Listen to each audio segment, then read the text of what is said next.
Hi and welcome back, live from São Paulo, Brazil. My name is Gustavo Tavares. I am part of the jury board of Inspire Workplaces in Latin America. It's good to have you here with us for the third segment of this LATAM chapter during this Inspire Workplaces PeopleFirst Summit. Once again, thank you for having us.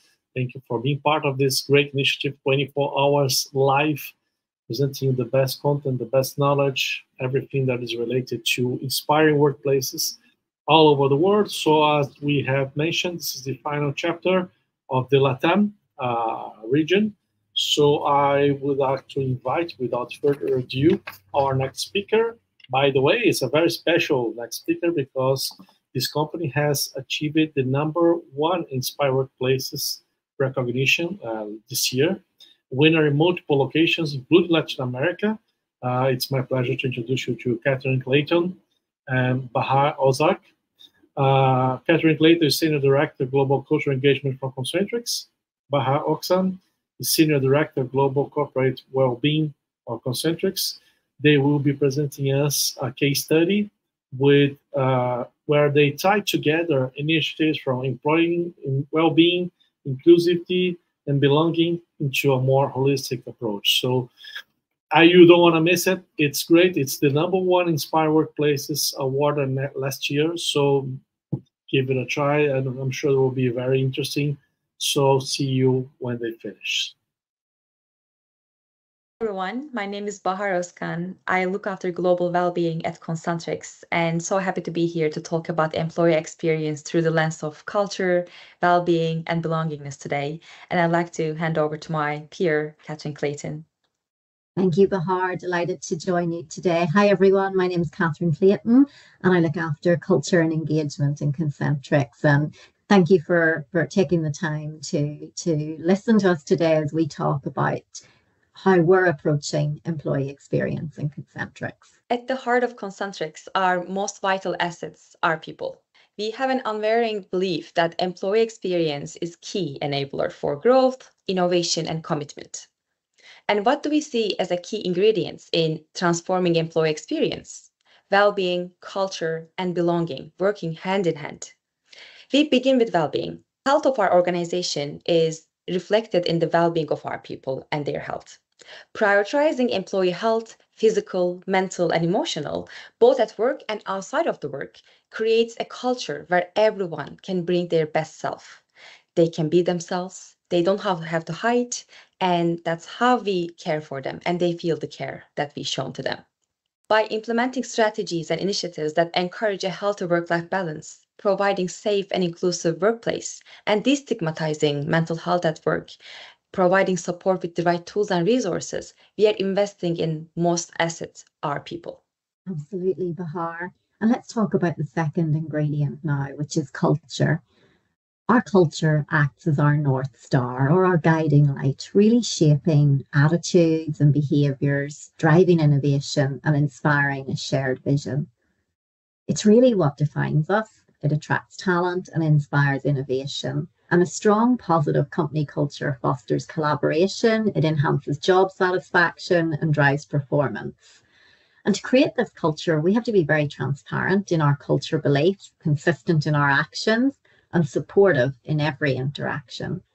Yeah, and lastly, let us champion inclusion and belonging, right? The key aspect of our employee experience. And in today's diverse world, it's not just desirable, but imperative to cultivate an environment where everyone feels welcome and valued and included.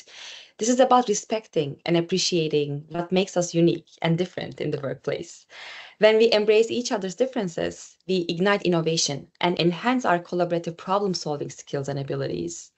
We believe in breaking down barriers and building bridges to more inclusive organization where everyone has an equal opportunity to succeed and feel the sense of belonging at work. It's really crucial. By intertwining well-being, culture, and inclusion and belonging, we are taking a holistic approach to enhancing our employee experience at Concentrix. This approach doesn't just influence and impact individual lives, but elevates our organization as a whole, building a resilience and adaptation to workplace, ready to tackle the challenges of tomorrow and tomorrow's problems. Catherine, let's talk about a few of the key initiatives, if you like, focusing across culture, well-being, and inclusion, belonging at Concentrix. Bahar, let's start maybe by talking about culture, because we begin really by being intentional around our culture, because we do really believe it plays a pivotal role in shaping the employee experience and overall well-being.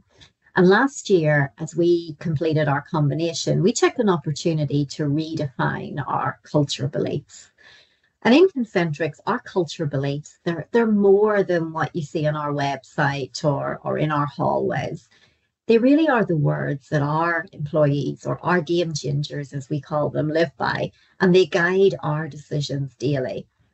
The Concentrix culture, it really it transcends borders and hierarchies to reach every corner of our business across the globe, from championing our people to winning only when our clients win, and our belief that we're not here for the status quo.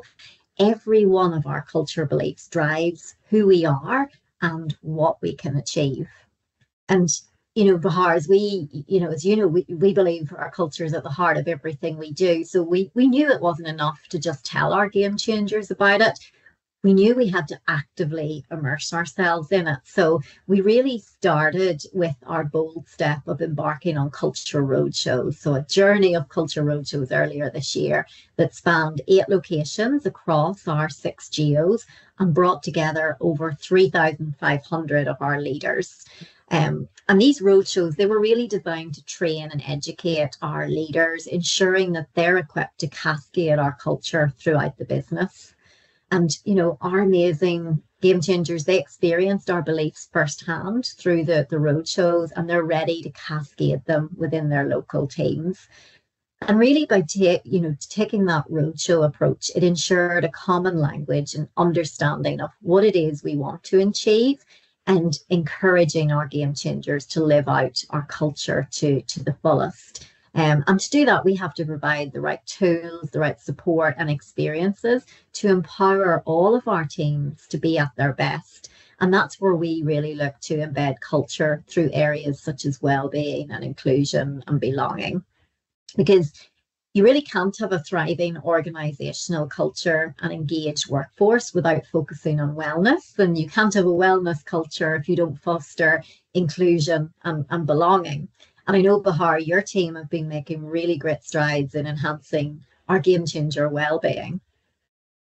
And I have to say, culture roadshows actually bring more well-being to people because it showed a great care to our people. They felt it. So it was definitely an amazing initiative that I have to tell and always praise about. So we have, from well-being point of view, we have a number of initiatives in place around leadership trainings. Every quarter, we deliver master classes to our leaders. There is standardized employee assistance program support in place for all countries and our game changers, and dedicated well-being resources, mental health resources on the floor to support them when they need to in our offices. But today I want to particularly focus on 2 things actually: how we transform employee experience and well-being through the use of technology innovation, and also how we collaborate with other pillars of employee experience like culture, diversity. Let me start with our proactive stress management initiative through biological data. We try to address psychological safety and engagement through wristbands, which is tracking heartbeat of our employees to give us some understanding and biological objective understanding of the moments where psychological safety and engagement is high and low. Catherine, as you can tell, when it comes to well-being and mental health, it's not easy sometimes to share your view through surveys, and people cannot be open always because it's a very sensitive topic. So implementing wearable wristband, monitoring the biological data and key objectives like oxytocin, serotonin hormones, indicating of psychological safety, gave us a clear picture, an objective picture of what our employees are feeling at the workplace. Of course, protecting their anonymity and confidentiality was the key. Our intention was understanding these moments that matter to bring the right care, right support, coaching, engagement activities when they are showing the sign of stress or disengagement. It's basically understanding the right moments, not to miss the opportunity or not to wait once a year collecting their feedback, just to be more proactive on their experiences. And this proactive approach improved overall team trust and retention and interpersonal relationships a lot. People wanted to stay more because they knew that we care and they knew that we use the information for their benefit and offered them the right support at the right timing. So we saw a huge increase in their engagement scores with their leadership. And also we saw reduction in turnover in the teams that we incorporated that initiative. And the feedback toward leadership has shifted in a positive direction very positively because they show the right care and coaching on the right moment. This project is a perfect example on how timely involvements and timely interventions can foster a culture of support, psychological safety, and directly improving team dynamics. That's a beautiful, innovative well-being delivery example from our end. And also, on the other hand, it's not only technology. I think leadership's behavior and leadership's involvement is very, very important, the key. We are also advocating building empathy and connection. We invested in programs like Mental Wellness Partner Program, educating our leadership, or developing culture partners from your end, right, Catherine? And these are kind of peer support programs. Our volunteers come in place, come together, they get trained and internally certified to champion our culture, well-being, and inclusion in our organization. The collaboration between mental wellness partners and culture partners has been vital so far. This constructive collaboration actually means a lot. And we hear great stories, Catherine, from our culture partners, mental wellness partners around their initiatives. One example would be our wellbeing partners host weekly water cooler sessions. And in these sessions, especially on Mondays, beginning of the week, people bring their topics that they want to talk about, what about the week, upcoming week, what stressed them out. So they kind of open up to their peers and talk about how they can support each other. And they discuss topics to making them stress and bringing some resources to declutter and kind of open up and get some support from each other. That's also making a lot of change. We collect a lot of great feedback about these water cooler sessions. In North America, I want to give another example. Our culture partners offered a new initiative and they start taking some meetings, flexible meetings, by walking either outside or in their houses. And also they encourage each other to be more active. So we integrated another tool to their meetings. It's called Breakthrough. So they try like physical activities and exercises by looking at the silhouette on the screen, and they do group activity, physical activity before they begin the meeting. These initiatives actually empower them to be more physically active in the workplace. And from North America team, they lost 20 pounds collectively as a group in 2 months of time. So this is such a great leadership behavior our culture partners, mental wellness partners bring in place. Be creative and kind of do something different to move their bodies. So it's a risk at the same time because we don't know how it would be taken, but at the same time, a great risk to be offering to our people. These are the two examples of how we could focus on well-being and cultural together, inclusion, belonging, go in hand with well-being as well. They work together, right, Catherine, cultivating positive environment and experience in the workplace. Absolutely. I love all of the focus on well-being and those examples that you just shared, Bahar. And, like walking meetings, things that really just build add extra focus on well-being into things that we're doing day to day. Brilliant. And as you said, Bahar, very true. Well-being, inclusion, and belonging, they're so deeply interconnected, and really each one strengthens the other. Because when our employees feel included, they're more likely to experience a sense of belonging, which positively impacts their well-being. So everything is so connected. And that's why inclusion and belonging is another important area for us to consider as we think about creating that sort of thriving organizational culture and really ensuring that we've got an inclusive and a supportive workplace for our teams. And when we think about inclusion in our workplace, it really means ensuring everyone feels welcomed and valued and respected regardless of their background or their identity. And an inclusive environment empowers individuals to really express their authentic selves and to participate fully in their work. And whilst inclusion is about being invited to the table, belonging is feeling accepted and comfortable at that table. And it's that emotional connection that employees feel towards their workplace, really leading them to see it as a supportive community. And at Concentrix, we recognize the critical role that belonging plays in our journey towards being a more inclusive workplace. And we've implemented, numerous initiatives and continue to work tirelessly to ensure that every individual feels like they are a part of this organization. And one example I'll share of how we do this is with our game changer resource groups, or GRGs as we call them, or maybe known as ERGs in other organizations. And these are one key way we do this to truly build an inclusive workplace where everyone feels a sense of belonging, because it's important to have a way to enable and to hear many voices. And our GRGs really help us gain a deeper understanding of the different experiences that our team members have and how this impacts their work life, and then allows us to use these insights to create an inclusive work environment where everyone feels they can bring their whole self to work. And as of today, we have 10 different GRGs in operation, with plans in place to continue to grow. But I want to share one specific example today, and that's about our dynamics group for neurodiverse game changers. So through regular workshops, the dynamics group provides resources which help neurodivergent employees manage tasks and stay focused and maintain productivity. And these workshops also destigmatize neurodiversity, empowering employees to be open about their unique needs. And this initiative has really improved workplace inclusivity and engagement, and helping neurodivergent game changers thrive. And also, I suppose, making our culture more adaptable and more supportive. And, one neurodivergent employee shared that they'd never felt more understood and supported in our workplace, directly tying their success to the tools and the resources provided. I couldn't agree more on the importance of belongingness. When people feel heard and they are understood, that makes them feel more belong, right? So that leads us to our final topic that we want to explore together, which is belongingness. A strong sense of belonging provides a foundation of stability and support in the workplace, especially when we are going through change and when we are experiencing stress.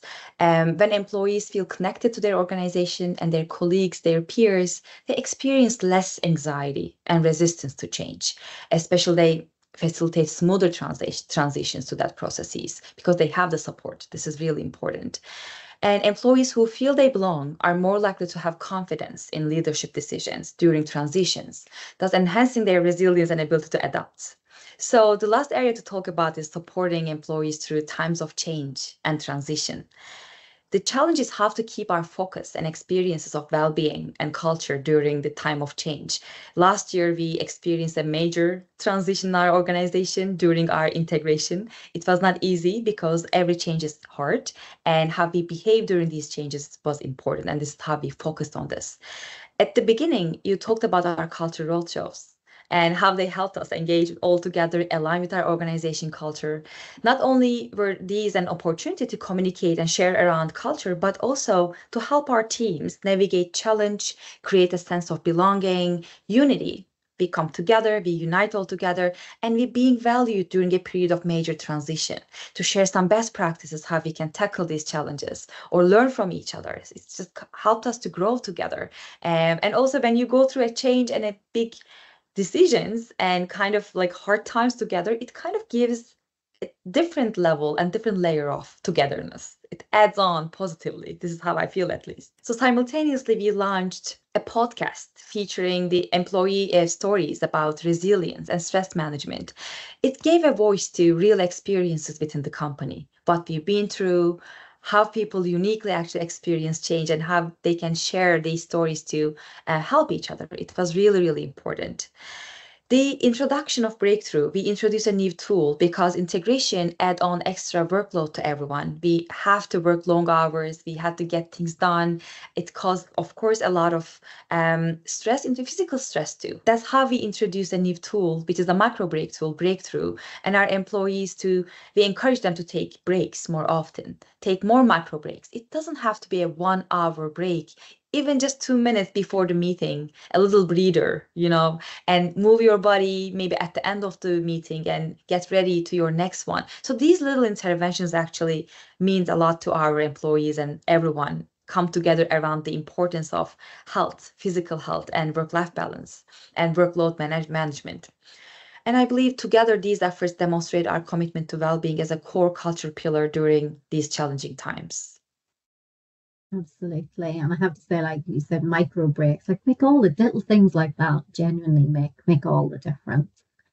And I suppose the last part to talk about, in our reflection today is, and of course, we cannot do this alone. The success of all of our initiatives, they rely on the engagement and empowerment of leaders, as we all own employee experience.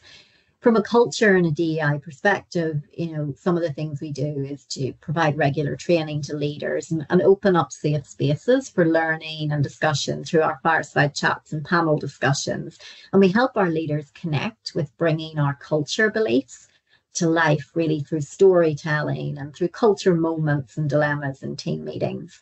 And, our culture partner network that you mentioned earlier, Bahar, also seeks to empower and enable leaders. And I know there's a lot that you're doing in the wellbeing space to empower leaders also.